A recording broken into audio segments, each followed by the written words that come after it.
I would like Dr. Abou El Fadl's opinion about difficulties to get married for Muslim ladies who are over 30 years of age. Many Muslim men marry non-Muslim women, and as we know, Muslim women are only allowed to marry Muslim men. I remember Dr. Abou El Fadl saying that if someone doesn't pray in a couple, half of the baraka at home is lost. However, it is very difficult to be single and over 30 because there are fewer opportunities and time is flying by to have children. Also, this is often a taboo topic, but women do have desire, and it is a challenge to stay away from zina and other sins. What is the doctor's advice for this situation? Yeah, this is a, subhanAllah, I mean, there is no question that this is a difficult topic. It's a difficult topic for men and women, because especially when you're young, and again, I underscore men and women, sexual desire is high. Eventually you get to an age where the role of sexual desire changes for at least most people. But in this critical period in the 20s and in the 30s, men and women who want to get married to put their sexual desire where it is intended to be in halal, and they are unable to do so. I think there is a big problem in the fact that Muslim men marry non-Muslim women.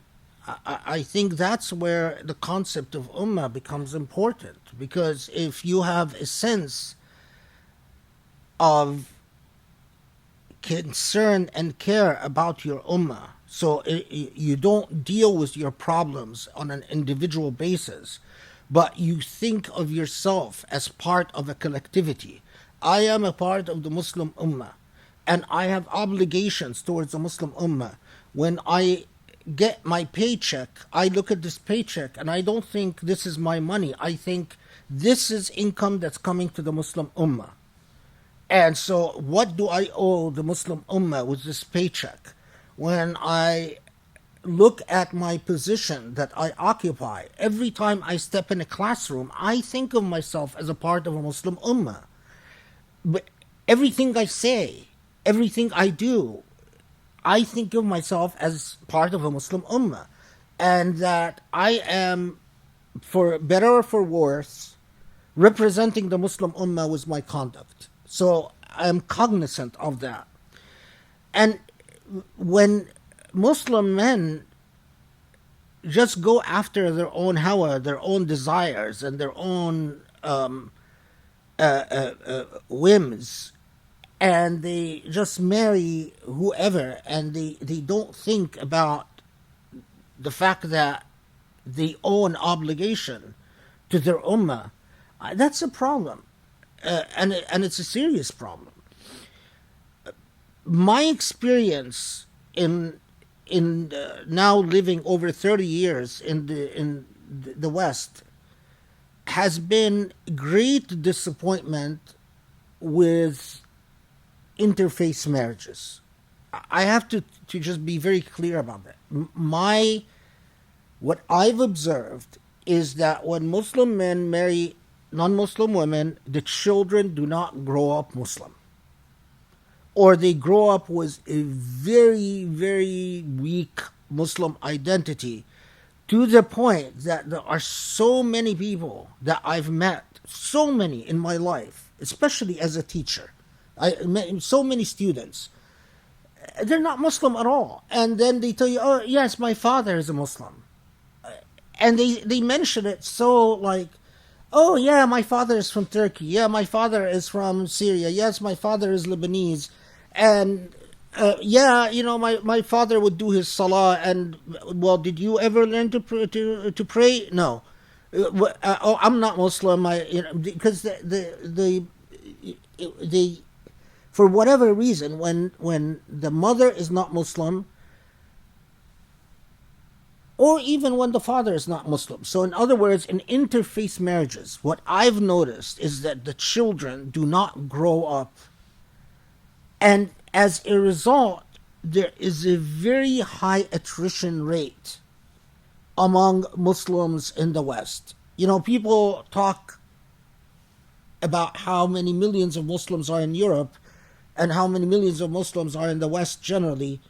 But the reality is, these are just statistics, because the reality is a lot of these children, especially the children of couples where the mother and father do not share the Muslim faith, are in a very precarious situation, are in a very risky situation.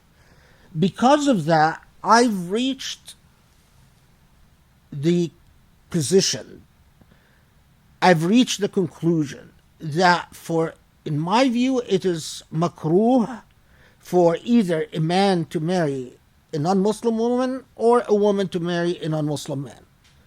Now, makruh meaning that you are putting yourself in a doubtful position vis-a-vis Allah. When does it become haram? When you are unable to raise your children as Muslim. So if I go marry a Christian woman or a Jewish woman or whatever, I marry a non-Muslim woman, when does my marriage enter into the realm of haram? It's when my children start growing up knowing nothing about Islam. Because I have an obligation, I have a duty towards these children. I have an obligation to raise them as Muslim. And when I fail to discharge this obligation, I will answer to Allah about this on the final day. Allah will say, okay, I've given you children. I'm sorry, hold on one second. Allah will say, I've given you children. Did you teach these children about me and about the true faith, about the last prophet? And if I am unable to defend my position vis-a-vis my obligations towards these children, well, I'm putting myself in a very precarious situation in the hereafter. So that the tension here is between the interests of the individual man or the individual woman and the obligations we owe our children.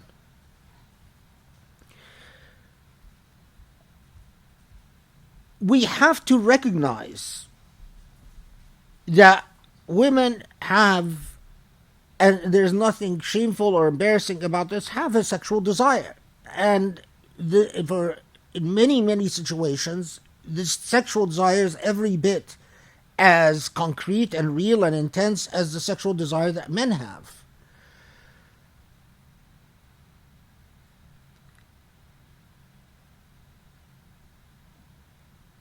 Now, so when you advise people to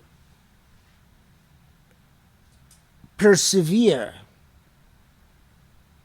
and not do what is haram, and be patient, you are advising them to pursue a path which involves a lot of hardship. There's no question about this hardship and the sacrifices that this hardship entails.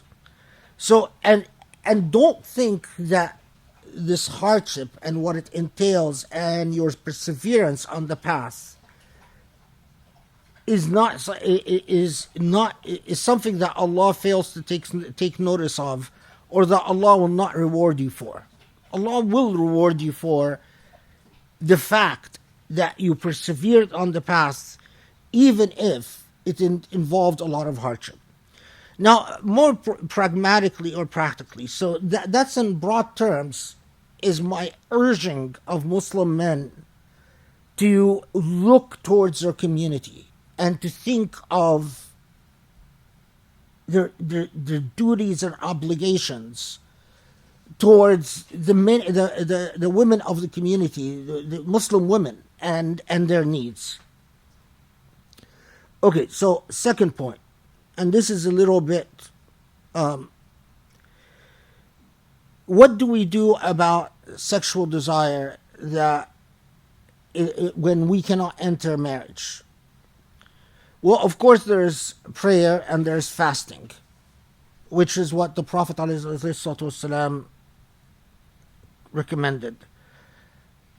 Does prayer and fasting help? Yes, they help. Are they a solution? It depends on the individual. Second thing, and here is where it's a little bit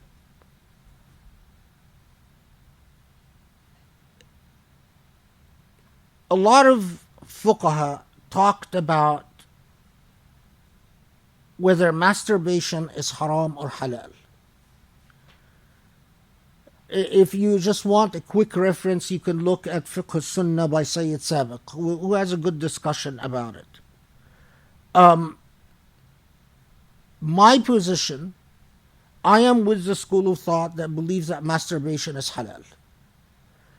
There is no haram in masturbation for non-married people. Masturbation for married people could become a problem because it diverts sexual attention and so on and so forth. But we're not. So if you are not married and the release of that buildup, you feel that that's what you need to do, then that's what you need to do. That's not. I can't tell you that that's haram. The evidence for for someone saying that that's haram is not there. It's an uncomfortable topic, an embarrassing topic, but it's a. Is that a question?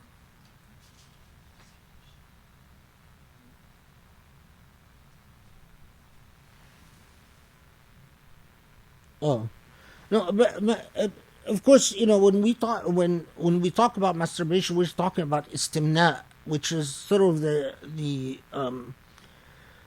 way that for centuries people have talked about it. And istimna is what we today call masturbation. That doesn't mean use pornography or that's a different matter altogether. That's a different question. But what the opinion that I am comfortable with are jurists who said that it is like going to the like having a build up of, like when you go to the bathroom. I mean, you release something that has built up in the body. Beyond that,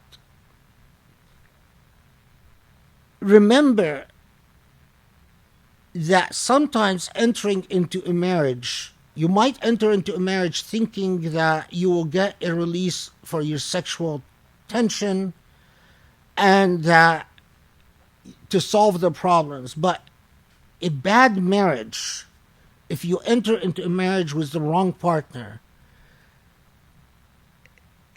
sexual desire only goes so far in a marriage. You could end up in a nightmarish marriage that would turn your life into a living hell.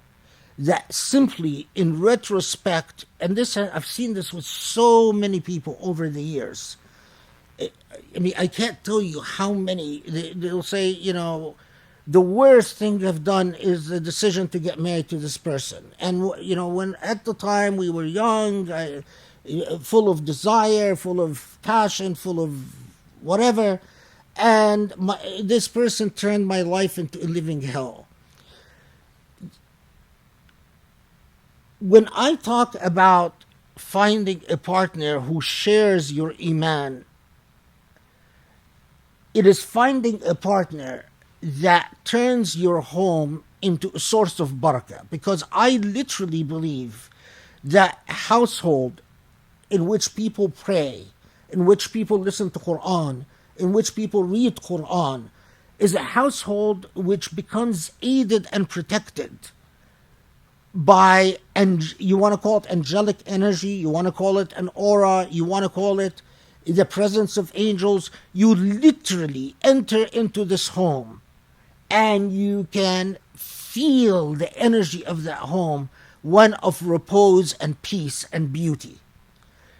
A home where that is lacking is often a home that you enter and you can feel the tension in the air. And children growing up in this home are often affected by this tension. And they go off the rails. I mean, you find these children who hate their household. They hate their parents' household, and they're not quite sure even why. Quite often, the reason why is because of the lack of baraka in this home. So that's what I was talking about when I was referring to. Now, this goes back again to the individual, because some individuals, the presence of the divine in their household doesn't really matter. You know, they're not close to Allah. They don't want to be close to Allah. And for these people, I have nothing to say. I mean, it's you choose your path in life, but ending up in a bad marriage, believe me, no sexual desire will make it worth it. So keep that in mind, that you might be praying wholeheartedly to Allah to send you a wife or send you a husband, but you better pray to Allah to send you a blessed wife or a blessed husband, because the wrong husband or the wrong wife can turn your life into a living hell. After the sexual desire is done with, you know, whether it's a day, a week, 6 months, a year, 5 years, after that is taken care of, what remains is the true quality of the household. People who end up in bad marriages, literally, their life can go completely off tracks. I can't tell you the amount of ugliness that I've seen from people who ended up in bad marriages. I mean, their entire lives are turned upside down. And in retrospect, they say, God, you know, it wasn't worth it. Yes, it was fun for a week, it was fun for 6 months, it was fun for a year, it was fun for 5 years, but my entire life has been destroyed, my dreams have been quashed. I wanted to be this, I wanted to reach this, I wanted to achieve that. And because, I mean, a bad spouse can, just think of, for instance, how many Muslims end up in divorce court and their lives become turned upside down. You do not want to end up in divorce court. One of the ugliest things that could happen to you are divorce courts, and having to deal with divorce lawyers, and the ugliness of the family law system, and just there's so many Muslims like that. So praying for the barakah is not a small thing. I mean, dealing with your sexual desire as you deal with the need to go to the bathroom. I mean, I don't mean to make it sound so ugly, because I mean it's part of what Allah has created in us. Praying and fasting and doing istimna and so on to deal with it are all human things. But if I was in your position, what I would pray for is the barakah. Allah, send me a blessed spouse. Beyond that, now practical things. If you live in a country that allows for polygamy, am I diametrically opposed to polygamy? I think polygamy is a problem. I think it's a problem in most cases, but sometimes it becomes a necessity if you live in a country that allows it. So, do I condemn a woman that becomes a second wife because she has no other options? No, I don't. If that is what is allowed within the setting that you're in.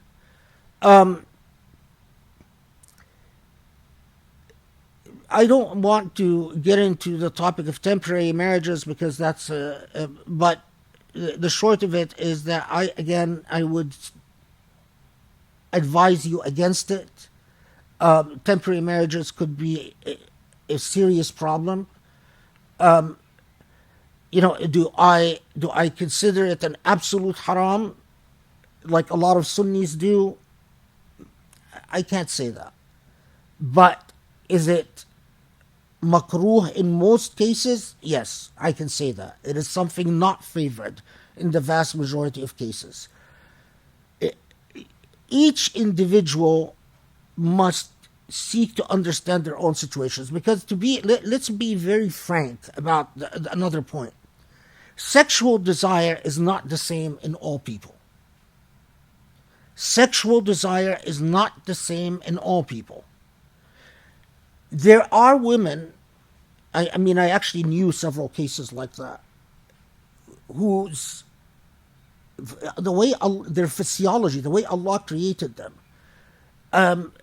their sexual desire was very intense. They had one of them was actually diagnosed with shabak. I don't know what the English word for shabak is, but it basically intense sexual desire.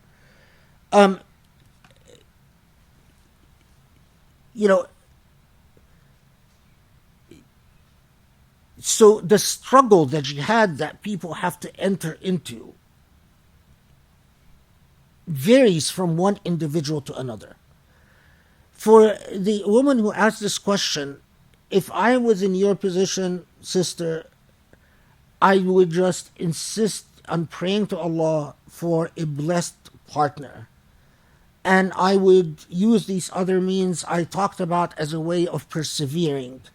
Don't rush the decision of marriage, because if you end up with the wrong man, they can turn your life into a living hell. Just an absolute living hell. If I was in your position, I would not marry a non-Muslim, because for me, it means a great deal that I share my salah and share my Quran with my partner.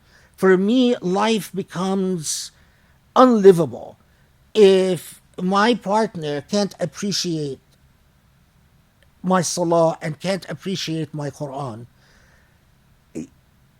Can I generalize this on everyone? I can't. But I can tell you that this is the path that I believe is the correct one.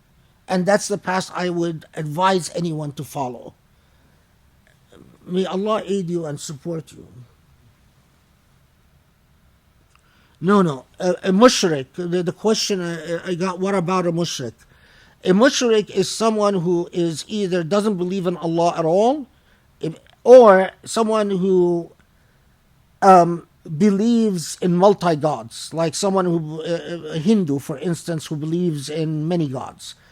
There is a clear prohibition for Muslim men and women against marrying either a kafir or a mushrik.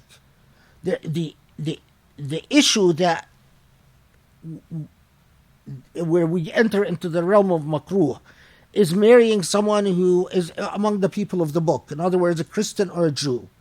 But marrying someone who doesn't believe in God, or marrying someone who believes in a multitude of gods, many gods, there's a strict prohibition against that. And the evidence for that is, in my view, quite unequivocal.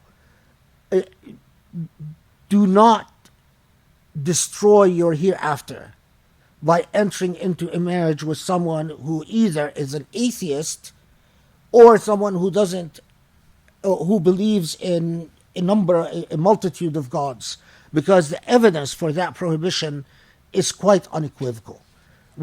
Everything I talked about in marrying non-Muslims, what I meant by that are people of the book. That's where the discourse is about.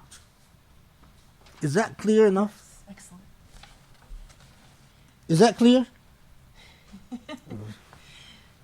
Are your ears bothering you, or do you want to read? Continue. Okay. So on the same theme of family, and this is actually kind of a very painful question, I guess, in some ways. What is the point of having children? I feel so blessed by this endeavor, but what does my daughter get out of it? I don't know if this is how life works, but I imagine that before birth, her spirit lived in happiness with God. And then I facilitated her creation, and I helped bring her to the pains, fears, and screams of life. What about her? Why did I help take her from the bliss she was in before she was born? And what about her afterlife? I worry about her existence on this earth because she will die and she will face judgment and she may face punishment. Why have I done this to her? What if she doesn't make it back to Allah? And why do we have children? Yeah, that raises this whole very deep philosophical debate, but I'll try to avoid as much philosophy as I can. But let me get to one core issue. There's this long debate about souls. Did souls exist in bliss with Allah before consciousness, before that moment of consciousness?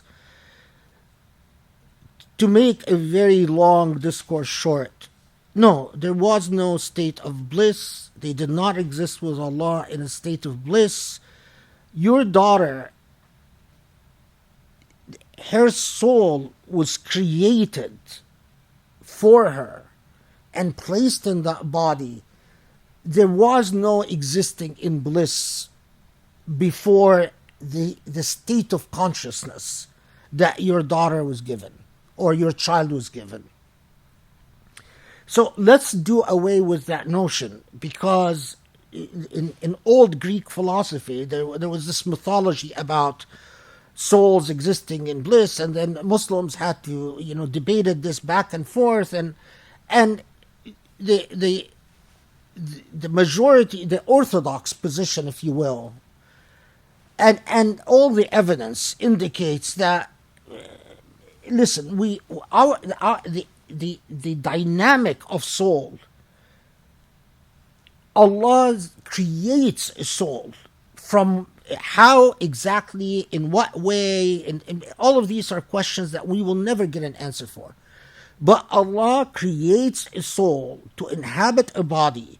The miracle of Allah is that from the moment of creation, Allah enters into a contract with us, that now that I have created the soul, I will not simply extinguish the soul and make it evaporate. In other words, it's as if you gain an entitlement from Allah, that now you've been given the soul. That soul will exist on this earth, and that soul will exist after this earth, when Allah brings back the and how do we know that? We know it because Allah has entered into this agreement with us, into this covenant with us. Now, the part that is an old philosophical debate is, since souls are created specifically in the context of the body that they inhabit, in other words, that's their first, if you will, first state of being, is that they exist within that shell. Is consciousness always a gift? From a religious perspective, the answer is always yes, that it's a great gift for Allah to take us from a state of Adam, a state of non-being, to to a state of consciousness. That in its life, in itself, is a gift. Philosophically, you can read a lot of philosophers that said, well, how do we know that consciousness is always a gift? Why is consciousness always a gift? You could spend a lifetime reading the philosophers back and forth about that. But from a religious perspective, consciousness is something that is a miracle in itself, because it is miraculous and everything that has consciousness, subhanallah, I mean, from the bird to an insect to the dogs that are barking, the minute they have consciousness, they fight for it. I mean, that's the instinct within us, is that once we have consciousness, we don't want to let go. And in fact, when people commit suicide, they reach a point of a pathological state. It's a malady, it's an illness, where you reach a point that you no longer want the gift of consciousness. You no longer celebrate your consciousness. You no longer are keen on having it. But the vast majority of people who continue living, if you try to kill them, they fight. They don't want to die. They want to continue on in that state. And look at your child. You'll find that your child, now that Allah has given this child consciousness, your child doesn't want to let go. Anytime you try to even come close to robbing your child of that consciousness, your child fights for it.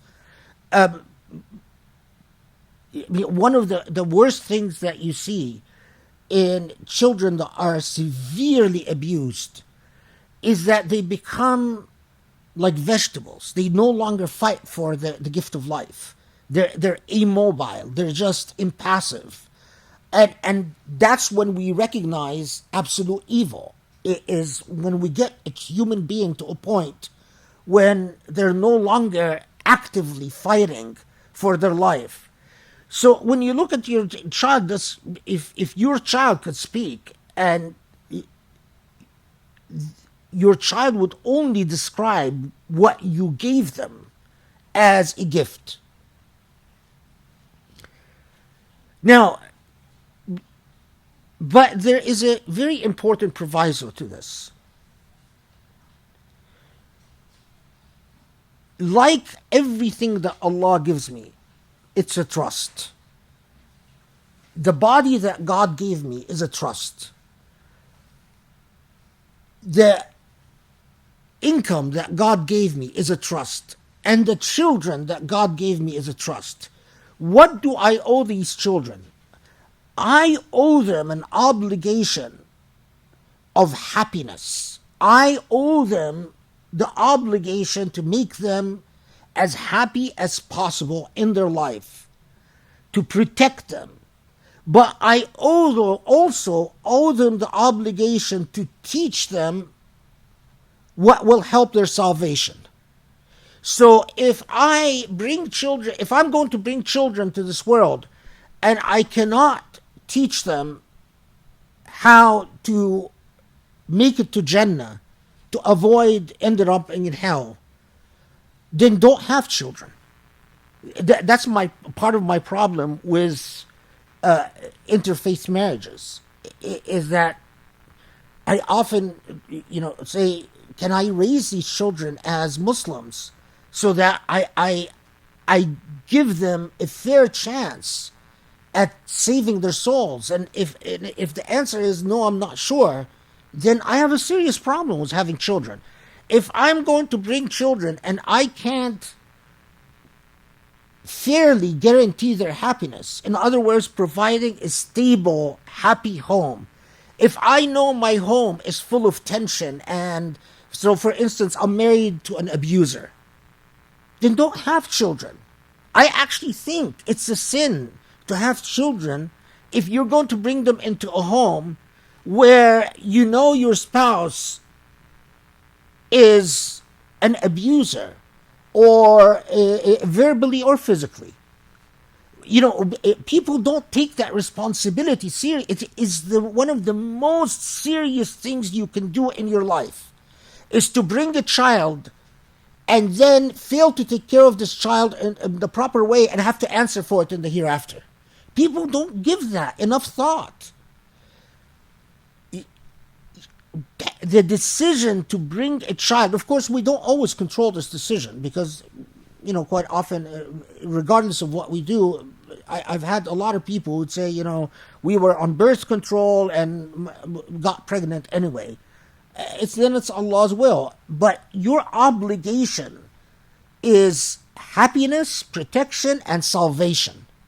You have an obligation to raise that child as a good Muslim, as a Muslim who knows their God, as a Muslim who can make it safely in this world and in the hereafter. And if you look at yourself and you can't, you tell yourself, I cannot, I'm not sure I can discharge this obligation, then please don't have children. Don't have children. Don't bring children to this world and then inflict misery on them. Don't bring children and then not take care of them. So, and that is why, again, my problem with people who have too many children when and then they can't give adequate attention to each child, or a child that grows up feeling ignored. You will have, one of the most serious things you will have to answer for in your hereafter are your children. Did you take care of them physically and emotionally and spiritually? Now, there are some people who have asked me in the past, I really don't like the world we live in. I think it's a very unfair world. Is it haram if we decide not to have children? My own position is I can't say it's haram for you not to have children. If you make a decision that you're going to be married but you're never going to have children, looking at precedents from the Islamic past, and we don't have the time to get into. No, it's not haram. I mean, you don't have an obligation to have children. Then you talk to some shuyukh and they start reciting all the hadiths about takatharu and all of that. That's a very long debate, but there's a difference between the recommendation that it is mustahab, it is recommended to have children, and it's haram not to have children. There's a huge difference. So, my bottom line is, if you're going to have children, think if you can't take care of your children in the proper way, don't have children. Once you've had children, you owe them a great deal. You owe them physical safety, emotional safety, and spiritual safety. And you must discharge these obligations towards them, and that's a very serious obligation. Did I answer the question? Yes. That's great. Okay. So moving to more broad topics of Muslim, I'm just going to read the question. I was wondering if it would be possible for the professor to give us his thoughts on the debate on perennialism. I know from the professor's material that salvation is a matter between the person and Allah, and that diversity is stated to be part of the divine plan. But I also often read that orthodox Muslim positions that lean more on the exclusivist side, citing other Quranic passages that appear like harsher condemnations of unbelievers. Are these positions irreconcilable, or does the answer lie in an understanding of Islam as a morally and divinely engaged method of life in which belief and unbelief are to be interpreted as moral categories rather than simple tribal affiliations? Maybe you can restate that question too.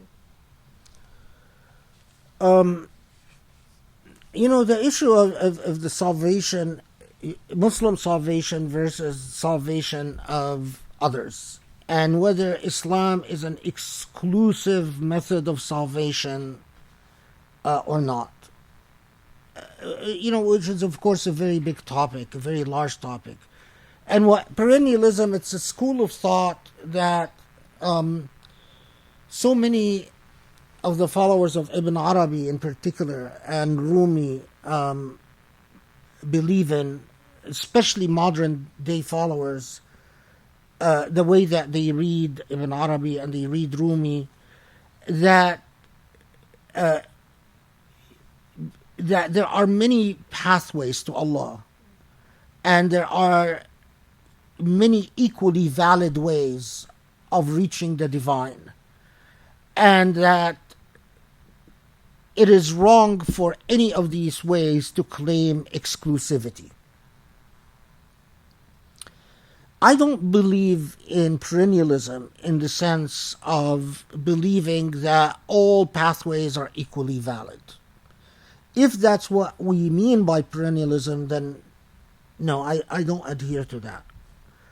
I think Islam is presumptively for the vast majority of people who become aware of Islam, is the exclusive way, the Sirat al-Mustaqim, the straight path to Allah. Now, there are people who are called in fiqh Ahl al-Fitra, or Ahl al-Fatra, sorry, Ahl al-Fatra, which means the people who never got an opportunity to learn Islam. How will Allah judge them? And the answer is Allah is absolute just. أعدل من حكم. Allah is absolutely just. Now, what does the absolute justice entail in the hereafter? If I claimed I know, then I would be claiming divinity.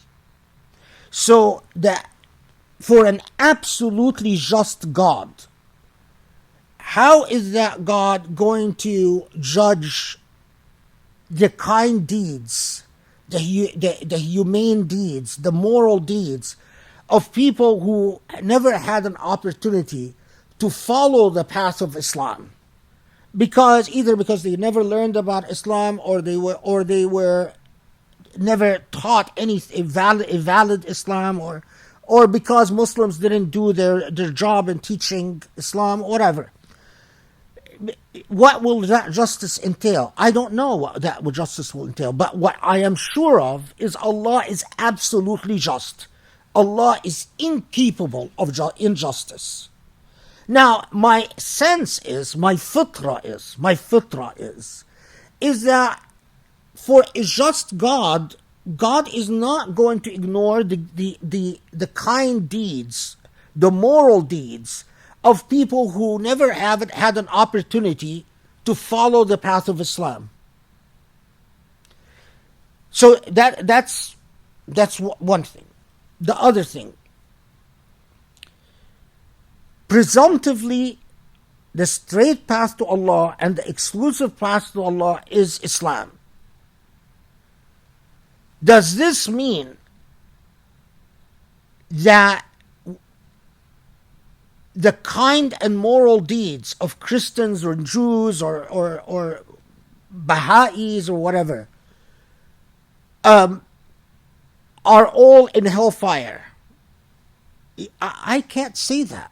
All I can tell you is this is a just God, a God incapable of injustice.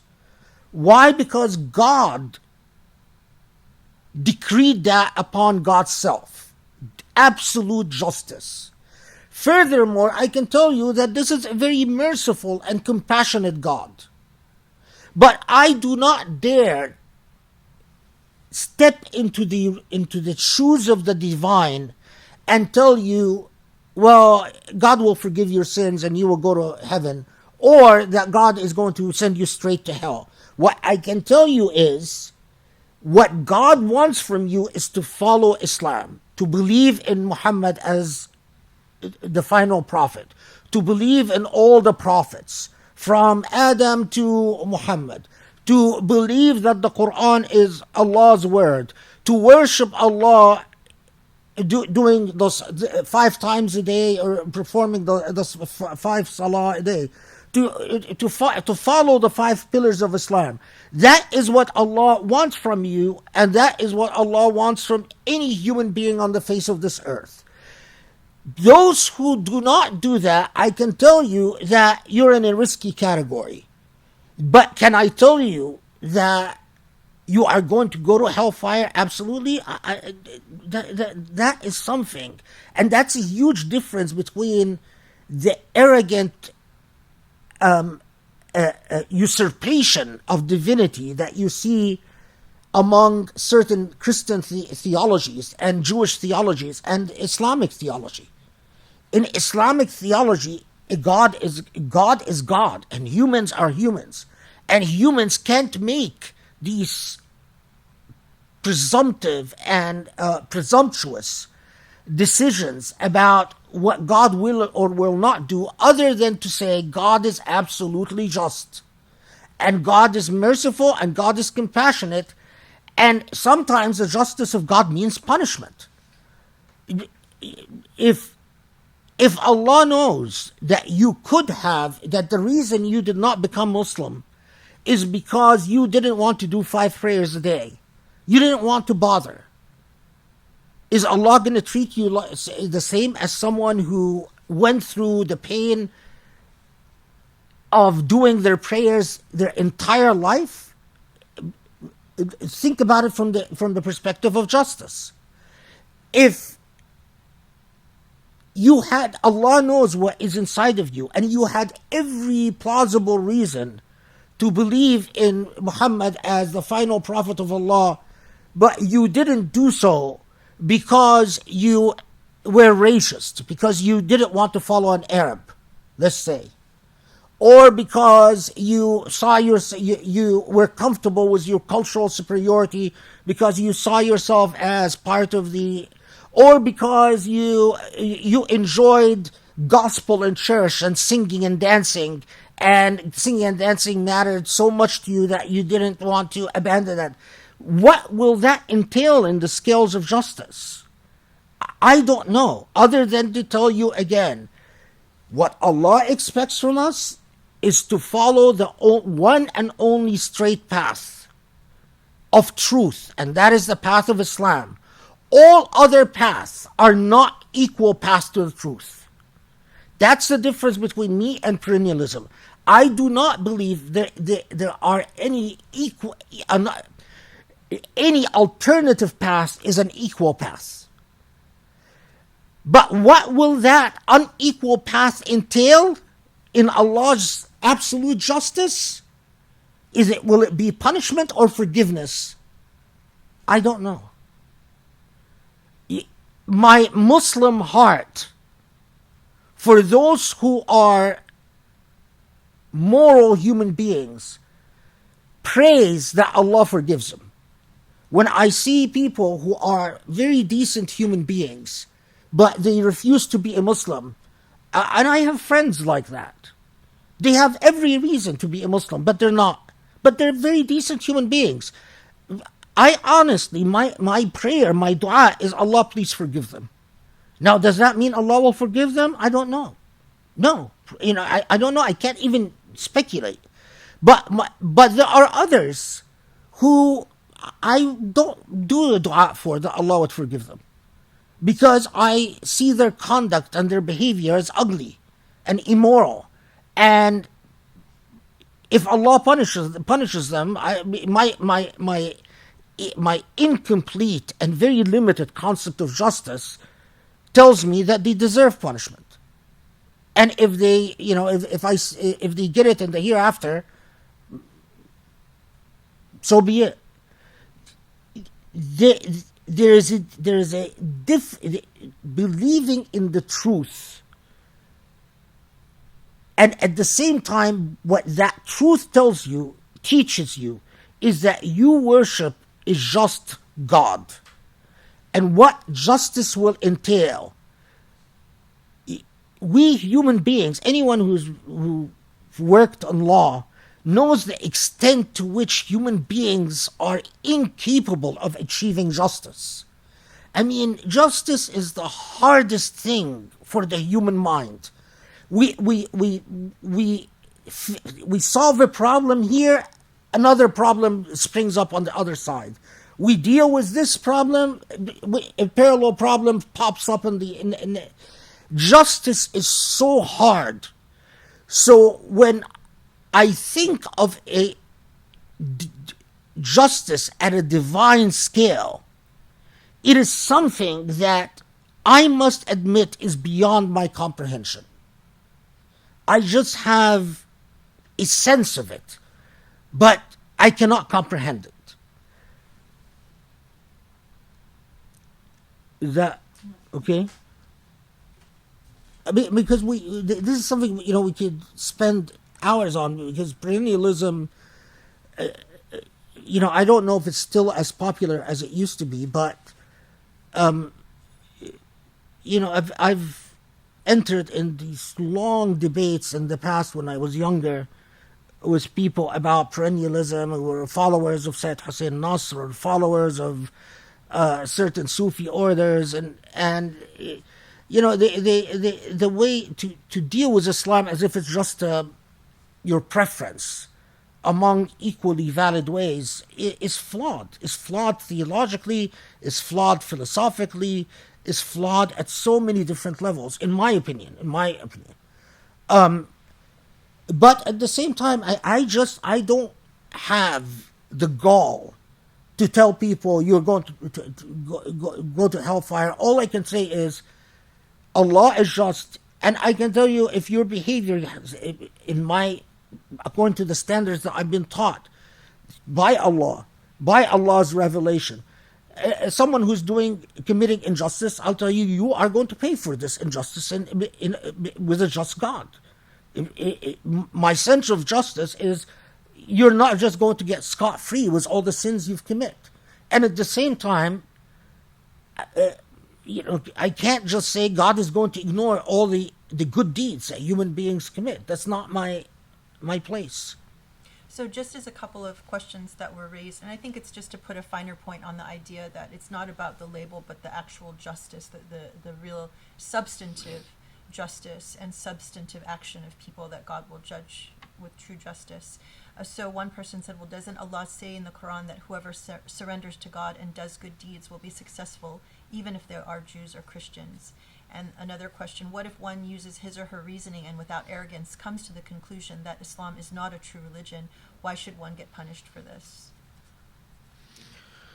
Yeah, well, there are two. What Allah says in the Quran, Allah says that in the Quran, but Allah also says, the Quran is a multi-layered book, and we can't take one revelation out of context, because Allah also says whoever follows a religion other than Islam, it will not be accepted from him.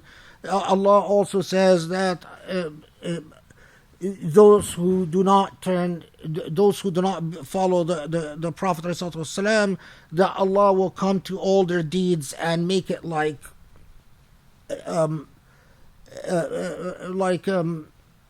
basically evaporate all their deeds in thin air. So Allah speaks in a multi-layered voice in the Quran, and all these years of studying the Quran has led me to the conviction that what Allah teaches us in the Quran is that you want the straight path, Islam is the straight path. But at the same time, understand that this is an absolutely just God. What that entails, what does absolute justice entail, is a very complex issue. So but the other point about a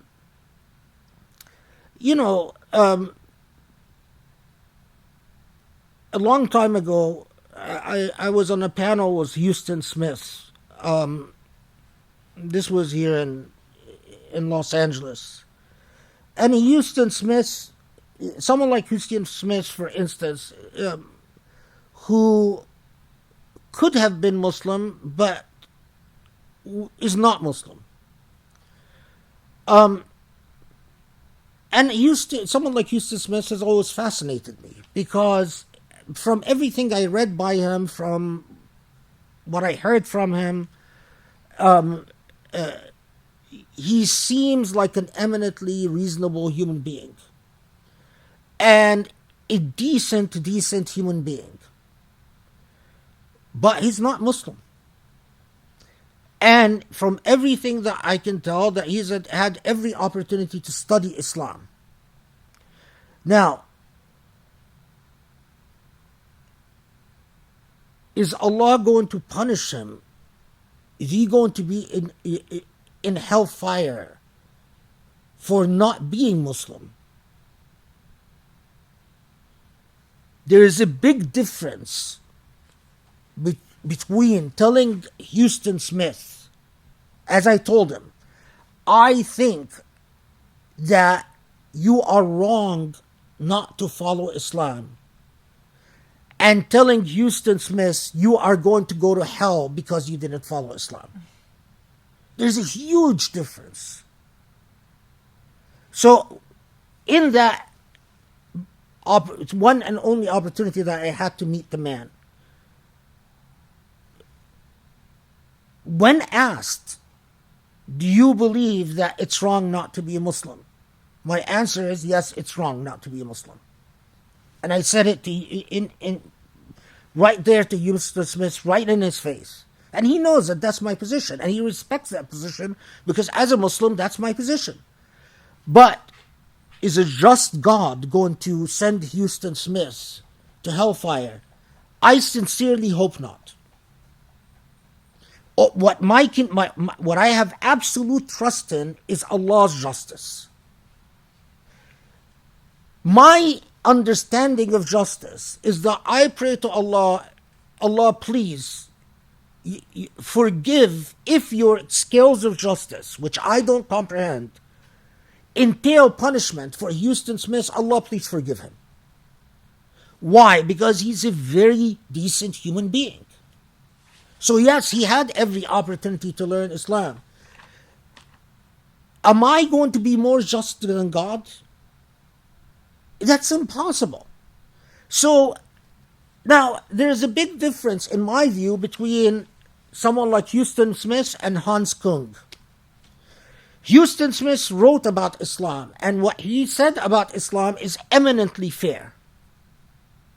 Hans Kung, on the other hand, seems to be bigoted and twisted, despite his wonderful philosophical intellectual brain, because he wrote a huge book that not many Muslims have read about Islam. Will I pray that Allah forgives Hans Kung for his for his misunderstandings of Islam? No, I won't do that. Do I care whether Allah punishes him or not? I don't. I don't busy myself. I don't occupy myself with the issues of hellfire and reward and punishment. I only care about what is within my jurisdiction. And within my jurisdiction is an understanding of truth versus what is false. So when I read Hans Kung, I have a million responses to the things he said about Islam and why he thinks Christianity is the correct path and Islam is not. What will that entail in God's justice? Well, only God knows what is inside the man. What if Allah knows what makes his insides tick? I don't, and you don't. And anyone that claims that they do, they're lying. Take someone like Karen Armstrong. How many Muslims would like to see Karen Armstrong in hellfire? Not many. I mean, and if you do, there's something wrong with you. Or take someone like John Esposito, who has defended Islam again and again and again. It's just, what is it? A good, decent Muslim would not like to imagine a Karen Armstrong in hellfire, or a John Esposito in hellfire, or a Houston Smith in hellfire, and so on and so forth. So, people, busy yourself with our incomplete and our within our jurisdictions, what the task we were given. The task we were given is to understand Islam as a path to truth. And for me, having studied everything that I've studied, I can comfortably defend the idea of why Islam is the exclusive path to truth. But as an exclusive path to truth, that doesn't preempt or in any way usurp or infringe upon the realm of divine justice. And that's where a lot of people go wrong, is that they don't want to accept the idea, and that's where a lot of people misunderstand Ibn Arabi, for instance, and in my opinion, misunderstand Rumi.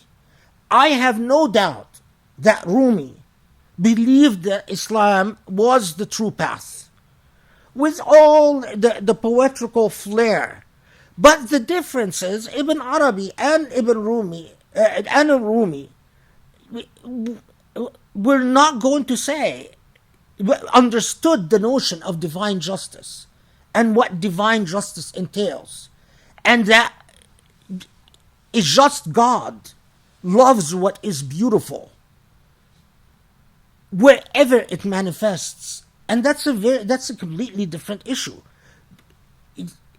God is beautiful and just in every context and in every realm. And by the way, this is precisely why I believe Islam is the exclusive path to truth, because no other faith leverages me to believe in divine justice the way I do. Christianity makes divine justice this remarkably tribal thing, where I have to accept Jesus Christ as the Savior, and as having died for our sins, and that becomes the only path to salvation, and the only path to divine justice. Judaism turns it into an Israelite thing, and it has become tribalized a long time ago. The idea that there is, and even the idea of salvation in Judaism is very complex. I mean, that's the whole thing. But you basically have to become part of the Israelite tribe. Buddhism and Hinduism are a different ballgame. But in terms of monotheistic faith, and different ballgame meaning, and again, they have their own problems. Because the idea of salvation itself is very problematic in the whole reincarnation paradigm and so on. But Islam is the only theology that empowers me to believe in God's beauty and God's justice and God's absolute mercy. And so, and that is precisely why it's the exclusive path. Every other faith you are going to believe in, other than Islam, is going to take you to an area that is tribal and that is narrow-minded and with blinders on, because it makes all other religions make God the captive of human limitations, of human concepts of justice, of human concepts of beauty. The human being imagines justice to be a particular paradigm or another, or imagines beauty to be a particular paradigm or another, and then imprisons the divine within that human conceptualization. But not so with Islam, and exclusively so. And that is why I believe Islam is the path. Because you have to do an enormous amount of arm twisting to make Christianity what S.E. Lewis or what Houston Smith, C.S. Lewis, or what Houston Smith have made Christianity. I respect their efforts. I mean, I understand their efforts. But it's a great amount of arm twisting. You know, to turn Christianity into this religion that believes in a God that is absolutely just, and a God that is beyond dying for our original sin, and beyond the Father, Son, and Holy Ghost, and beyond all of that. Well, with Islam, you don't even have to do the arm twisting. I want to tell you. I mean, I don't think I've ever said this to people before, because you'll find if you go back to recordings of the million halaqas I've done and the million lectures, and you'll find me talking about various things that have to do with this topic, but. But when was it that we met Chris Hedges? End of 2018 when we did the talk with Noam Chomsky. Yeah, so, but to 2018 we met Chris Hedges. I had the lecture with him, and then we had a chance to get, just chat with him and so on. And I was very impressed by this man. I mean, it struck me as a very moral human being who does a lot fighting for justice and fighting for what's right. And that night, after I prayed Isha and I was doing my dua, I wholeheartedly, from the bottom of my heart, prayed to Allah to reward him and to to deal with him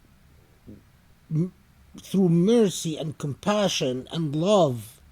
In other words, it's often that happens that I meet very decent human beings, and my response is often to pray 2 rak'ahs and do dua for them. I don't do dua that they become Muslim. I mean, for me, it's not an issue. That's not the issue. But what my dua is for is for their well-being in the hereafter. Because I admire people who fight for the just cause and the right causes.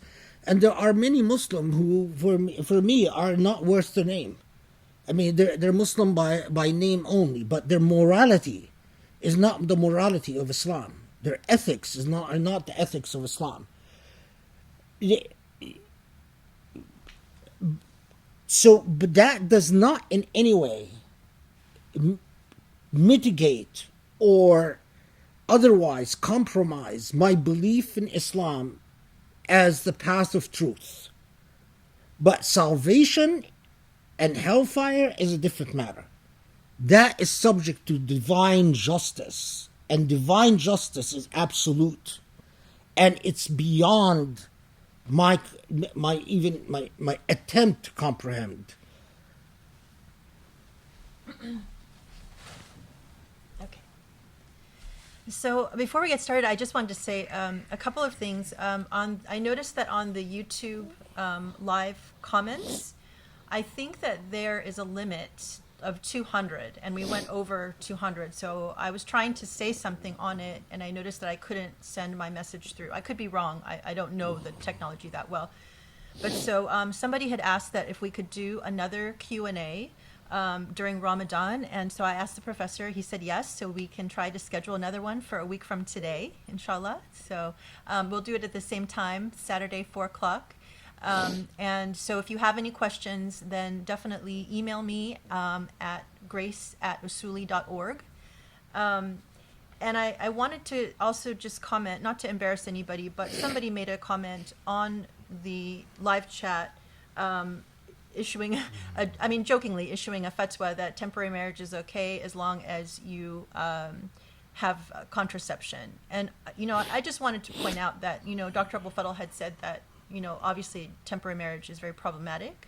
So if you have a specific question about temporary marriage, then definitely send it through so we can address it, because I don't feel like it's right to address something that weighty and that serious in a comment, on a YouTube chat. So, not to embarrass anyone, but this is something that we definitely want to handle in the right way. So please, I do want to encourage you to feel free to send that message.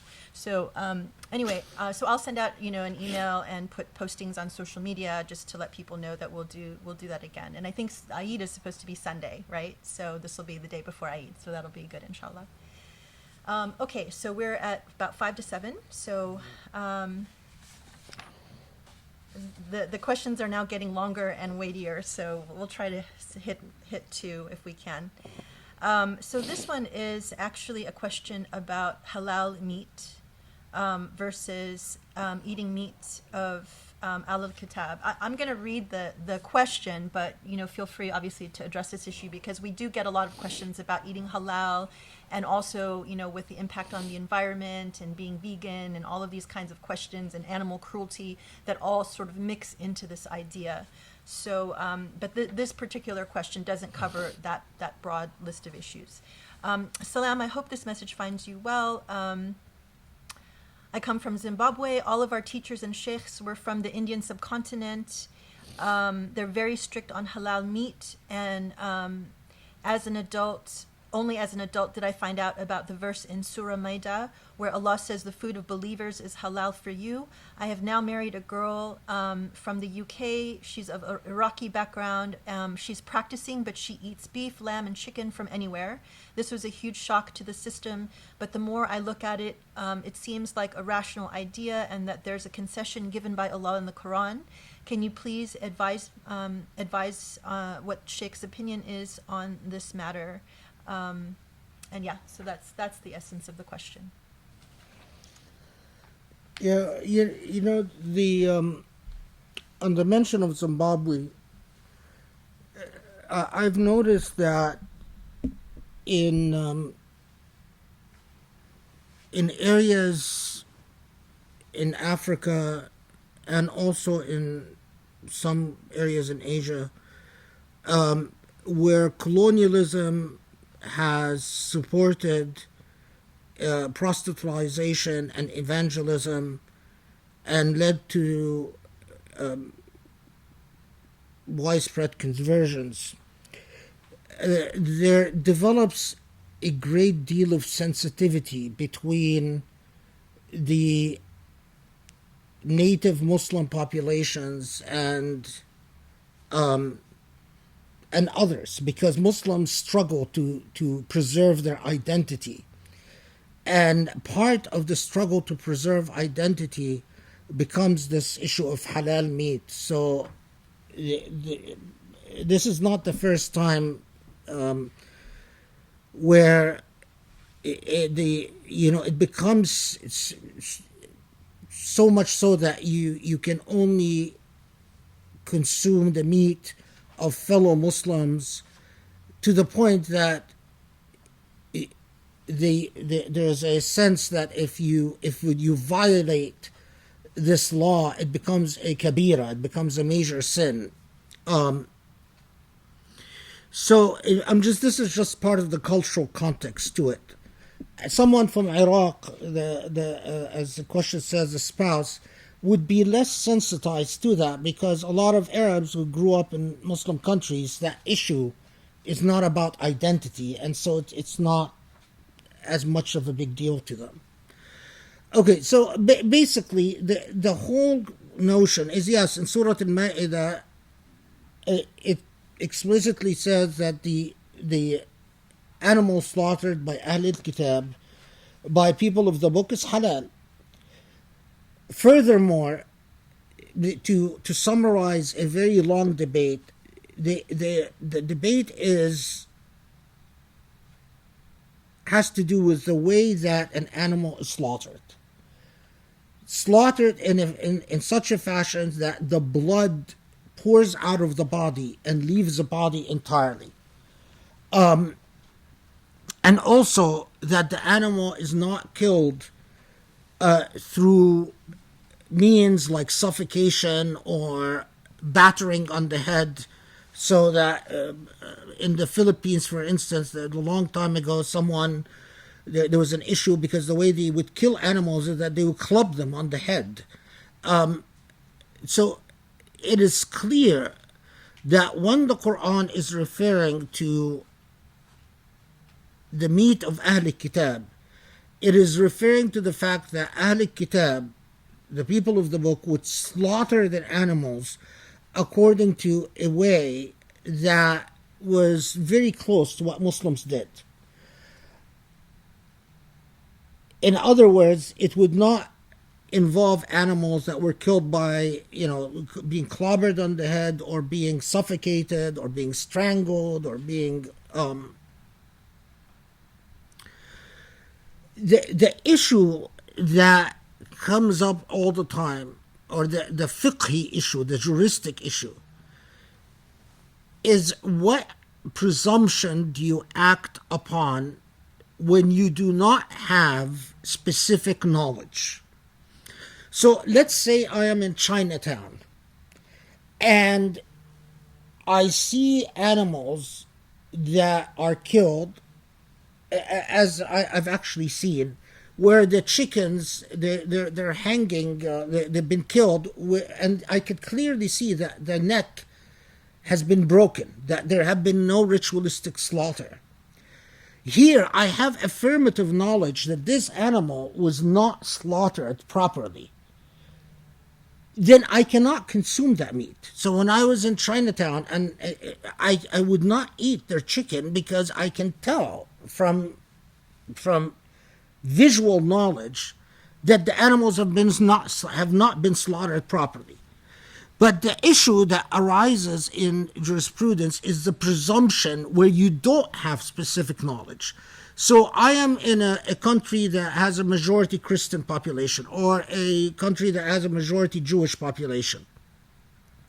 And I read and I see meat. It's in the supermarket. I don't know how this animal was killed. I don't have specific knowledge. Can I presume, because I am in a majority Christian country or a majority Jewish country, can I presume that this meat is halal on the condition that before I eat the meat, I say Bismillah ar-Rahman ar-Rahim, Usammi alayh. So this is all contingent on tasmiyat Ismillah, that you mention Allah's name, you say Bismillah ar-Rahman ar-Rahim before you eat it.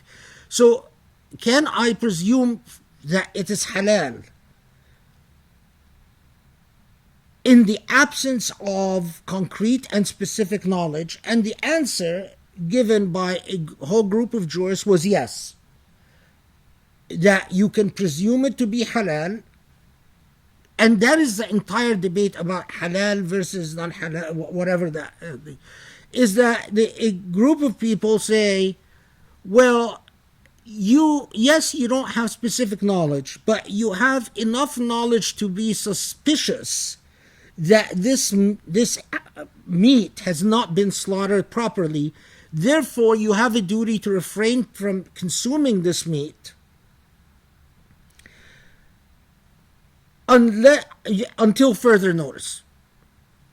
The other school of thought says, no, you don't have specific knowledge, therefore you can presumptively consume the meat as long as you say Bismillah ar-Rahman ar-Rahim before you eat it.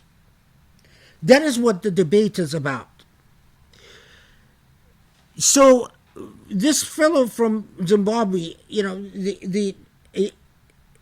is consuming is this an issue that would make a difference between whether it makes you a kafir or a not kafir? Of course not. That's not what we're talking about. But we're talking about whether it is haram or not haram. Okay, now there's a further problem that we have with the meat industry in our world today, and that is cruelty to animals. Why is it that we can consume the meat of animals? One, by Allah's permission, by Bismillah ar-Rahman ar-Rahim. We cannot kill an animal and eat the animal unless we enact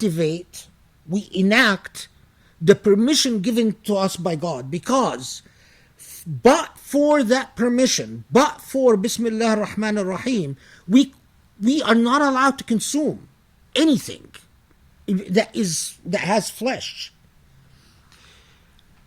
So that's one. Second is that the Islamic method of slaughter and the Jewish method of slaughter in Jewish law, which is very similar, it severs the nerves in one slice. The knife has to be very sharp, and you have to cut in a certain spot so that the animal does not suffer pain, and that the nervous system of the animal is disabled immediately, so that the animal doesn't suffer pain or fear or so on and so forth. So in other words, mercy. So what do we do about the cruelty of the modern meat industry, where the animals are fed hormones and not allowed to graze, not allowed to move? We see horrible pictures of horrible suffering and so on. I have had, the more I learned about the animal industry, the more my conscience has become unsettled. And I feel it is not right to support this industry. So the more I have turned to the what do you call that? The Plant-based. Plant-based type meat. I just feel that even if I say Bismillah ar-Rahman ar-Rahim, even if I just know too much about cruelty to animals in the meat industry. Is my attitude different when I know? So we went somewhere and in a restaurant, and that restaurant made a point to say that the lamb that they had was, I forgot like how they indicated it, but it was lamb that had grazed. Yeah, like free range. Yeah, free range. It was extremely expensive. I mean, so it's something that you can't afford. You can afford maybe once in a lifetime. It was a very expensive dish. So apparently, just because it's free range, then it costs a lot of money. But my conscience was more at ease. So now. So can you follow, can you do as your wife does, and just as long as you say Bismillah ar-Rahman ar-Rahim and consume this meat, especially in non-Muslim countries? The answer is yes. I mean, I can't tell you that you would be committing a sin as long as you say Bismillah ar-Rahman ar-Rahim before you consume.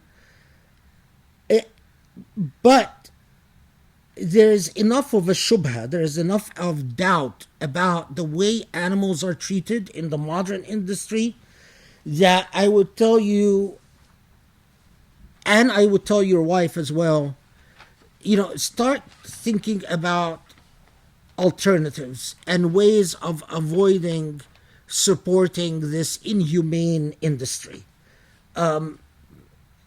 Because I would be very worried that in the hereafter, I would be asked about the inhumanity that the animal suffered, and I wouldn't have a response. And I don't think telling Allah that I had a craving for meat will cut it. Also, maybe if you could speak to the environmental impact, right? Because the grazing, like how much. Yeah, I mean, of course, we read, and I've read things about the gas emissions of the way we I'm tired, so the words are not coming to me. It's, what is it called? The Carbon dioxide Yeah, emission. carbon dioxide emissions, like the percentage. What is the percentage from animals? I don't remember. Yeah, apparently the meat industry also contributes to pollution, and I think as Muslims we have an affirmative obligation to fight this and to combat. I mean, destruction of the environment is a very grave sin, and it is very un-Islamic. I mean, it is far more un-Islamic than wearing nail polish. I wouldn't worry about nail polish, but I would worry about what we're doing to the environment and how we're treating animals. Of course, we think of things like pollution and animal treatment as these huge, unmanageable problems in relative to the amount of power that we have in the world. But at least the consciousness to resist injustice must be there. And you do what you can within your space. What I would expect from a Muslim who's very influential in the business world is different from what I would expect from a Muslim that, makes $20,000 a year and lives within those means. So, anyway, let's move because we're gonna run out of time. Okay, so last question has to do with Muslim identity. It's a good question to end on for today. So it's three parts: community and identity. In a society where Muslims are a numerical minority and in a time of widespread nationalism, individualism, Islamophobia, and sectarianism, how does one construct a Muslim identity that is both unifying and sensitive to ethnic, social, cultural, and historical diversity among Muslims? What is the difference between being a Muslim and proclaiming a Muslim identity, or is there any difference at all? And what is the role, function, and purpose of the community in the age we live in? Or ummah, in the purpose of the community or the ummah in the age we live in? Well, listen, there's a difference between ummah and community. That's the first part that we... Ummah is a symbolic construct. The collectivity of Muslims. Having a sense of belonging to fellow Muslims. In other words, the issues, the problems that confront fellow Muslims, having a sense of at least at the emotive level, a sense of unified sense of concern, care and concern is core. And I think that's the part that has been deconstructed and that unfortunately we've lost. So being a good Muslim and not worrying about the plight of Muslims in Kashmir is unacceptable. Being a good Muslim and not worrying about what Muslims are going through in India's nationalistic Hindu government is unacceptable. Being a good Muslim and not worrying about the Muslims of Palestine and Jerusalem is unacceptable. Being a good Muslim and not worrying about the plight of Muslims in China is unacceptable. Being a good Muslim and not worrying about the Muslims in Rohingya is unacceptable. The whole notion of ummah is premised on the idea that what affects Muslims anywhere affects me personally. So that is the core and heart of the ummah, is that my heart is with you, and to the extent possible, I will help in any way I can. If Allah puts me in any position in which I can help, I will help. So if I become a member of Congress, for me to ignore the plight of Muslims in Palestine, or the Muslims in Syria, or the Muslims in Africa, or the Muslims in wherever, it's unacceptable. That is what the core of an ummah is. The way that the ummah translates is that when I donate money, for instance, I don't donate just to Egyptians. I don't donate just to my people. All Muslims are my people. And so my donations, my heart moves with Muslims wherever they suffer. And whenever I can help, I help. That idea of the ummah is core to our identity.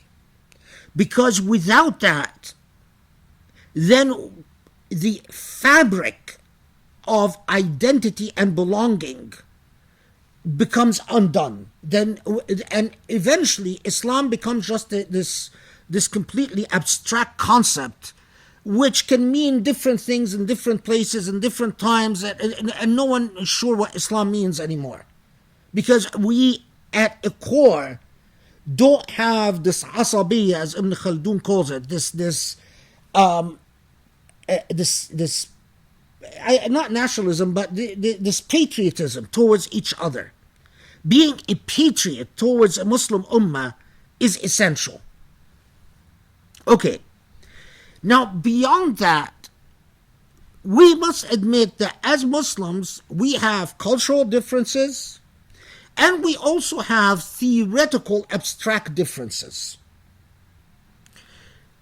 The realm of differences in the modern context that I can fully tolerate are differences that preserve the unity of Muslim identity, that preserve the core concept of justice in Islamic theology. In other words, that maintain Islam, that recognize Islam as a theology of liberation to humanity. A theology at its very core is that we don't worship fellow human beings, we worship Allah. That the only sovereign among us is Allah. None of us are sovereign as human beings, but sovereignty exclusively belongs to Allah. As long as you accept that theological premise, I can build bridges with you as a fellow Muslim that belong to the same community of faith. Now, beyond that, I am willing to recognize all types of differences in school of thought. Some Muslims will be more conservative, some Muslims will be less so. Some Muslims will insist on praying Salatul Taraweeh 14 rak'ahs. Some Muslims will pray 7 rak'ahs. Some Muslims will wear nail polish. Some Muslims will not wear nail polish. Some Muslims will, insist on this way in Salah. Some Muslims will not. And not only that, I am willing to recognize them as schools of thought. And they no way take away, and that's part of the issue, is that, we Muslims, Grace was just told me recently about some argument she had about dogs.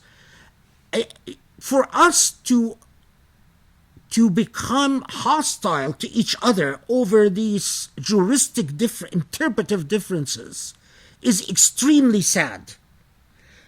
Is extremely sad, because we must be able to disagree about dogs and still feel as Muslim brother and sister. And as long as you are you're basing your that is your interpretive paradigm within the divine, and I would respect and to defer to your right to follow your school of thought. But what is core is that you do not corrupt the heart and pulse of Islam as a religion of liberation, as a faith that liberated human beings from worshipping fellow human beings to worshipping Allah and only Allah, Allah as the sovereign, and that you do not empty Islam of its fundamental concern with justice and equity among human beings. In other words, if your form of Islam is an Islam that tolerates injustice and that basically turns Islam into a ritualistic practice, do your 5 prayers and don't worry about the amount of racism in the world, don't worry about the amount of unfairness in the world, don't worry about colonialism, don't worry about that is such a corruption of Islam that there is where my tolerance of schools of thought is truly tested, and where I define the parameters and the borders of what I recognize as belonging to a single ummah. So, rekindling and reconstructing the importance of our fidelity to one another as Muslims is essential. And coalescing around the core ideas of justice and liberation for humanity is essential. Islam is not just a faith about rituals and what rituals you have to do. If you are a Muslim, you have to believe in the promise of divine justice, that there is a supreme to this world, that this world belongs to the supreme, and that supreme obligated us to work towards justice, told us, you work, leave the results to me. Don't worry about whether your fight for justice is going to be successful or not. Don't worry about whether you're going to be able to end racism or not. Don't worry about whether you're going to be able to end oppression or not. Your job is to fight oppression. Your job is to stand up for what is just and humane and right and beautiful. That is your job. The results are to me. That's what God's sovereignty means. That, as a core unifying, identifying concept, is what can unite us all as Muslims and identify us all as belonging to one and the same.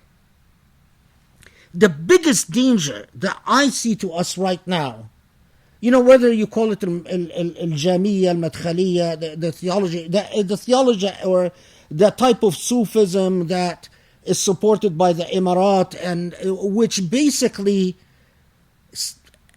restores the theology of irja, restores the theology of Islam is not about right and wrong. Right and wrong is really for God to judge in the final day.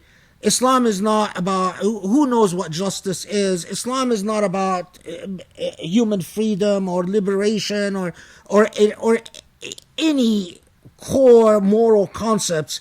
I see that as a serious danger to Islam, because it empties Islam of its spirit.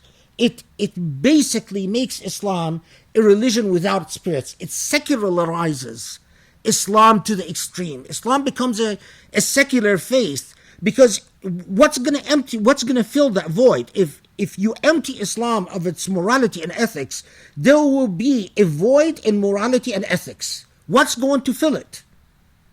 Materialism, secularism, pragmatism. If you create a moral void, it will be filled. Study history. Anyone that have claimed agnosticism, I am an agnostic. No. What will happen is the sociology of life. What will happen is that your agnosticism is going to be filled by prevailing value systems of pragmatism and materialism and nationalism and every ism in the world. And that's a serious problem. If you don't take hold of your morality affirmatively and construct your ethical being in an affirmative way, in a positive, dynamic way, then you create a passive void. So when I hear Muslims basically, oh, I'm basically an agnostic. No, then you're basically not a Muslim. You know, you may do salah, you may do fasting, you may do whatever, but you don't understand what Islam is. And for me personally, my incomplete sense of justice, someone who has a strong ethical being that is closer to Islam, you know, these people who are Muslim but in substance, but don't realize they're Muslim, they're closer to me than these agnostic Muslims that don't care about justice. To me, they are closer to the essence of divinity than someone who... So, it is incumbent on us, when Allah tells us, Allah ولي الذين آمنوا يخرجهم من الظلمات إلى النور. Allah, those who follow Allah, follow it's a heavy or weighty covenant, a mithaq ghaliz. When Allah tells us that being with Allah is being against taghut is oppression. When Allah tells us being with Allah is coming out of darkness to light, and being away from Allah is going from light to darkness, we have to aggressively understand the ethics of that. And that becomes a unifying core for the formation of Muslim identity. What are Muslims about? Muslims are about just causes. And just causes pits them against the corruptions of power. For me, that is the heart and core of Islam. What being a Muslim is. This is a topic that I know I'll talk about forever, and we'll come back forever. I mean, in many ways, all my khutbahs since I started giving khutbahs are about that central theme. And everything that I've taught and everything that I continue to teach is that heart and core. Because for me, when you say Ashhadu anna la ilaha illallah wa anna Muhammadan Rasulullah, when you say that, you are making a commitment to justice and beauty and ethics. You are making a commitment to being a virtuous human being, to living in virtue, to embodying virtue. And I can tell you, virtue is not about these symbolic things. Virtue is not about what you wear. Virtue is not how you appear. Virtue is beauty. You embody beauty in all its complexity and all its nuances. That has to be an affirmative goal. That has to be like a cause that we declare and pursue and fight for and represent Islam through. Okay? Alhamdulillah. Thank you. Okay, Maghrib is about in 10 minutes, right? Okay, yes. Okay, So, Iftar Mubarak, everyone. May Allah accept your fasting and bless you always. inshallah, and hopefully we'll see you Friday for the khutbah, and Saturday, same time, same place, same bat channel for the next Q&A. So we'll see you Inshallah. next week, inshallah. Okay, thank you so Assalamu much. alaikum. Assalamu alaikum, everybody.